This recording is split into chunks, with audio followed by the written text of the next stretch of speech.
പ്രിയപ്പെട്ട സഹോദരന്മാരെ, സഹോദരികളെ, നമ്മൾ ഈ സന്ദർഭത്തിൽ ശ്രദ്ധിക്കേണ്ടത് നമ്മൾ അതിൽ പെടാതിരിക്കുക, നമ്മളെ മക്കൾ അതിൽ പെടാതിരിക്കുക.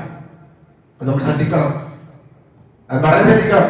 റസൂലുള്ളാഹി സ്വല്ലല്ലാഹു അലൈഹി വസല്ലം പറഞ്ഞ ഹദീസ് എന്താ അറിയോ? മൻ കാന യുമിനു ബില്ലാഹി വൽ യൗമിൽ ആഖിർ ഫലാ യജ്ലിസ് അലാ മാഇദത്തിൻ യശ്റബു അലൈഹി ഖംറുൻ.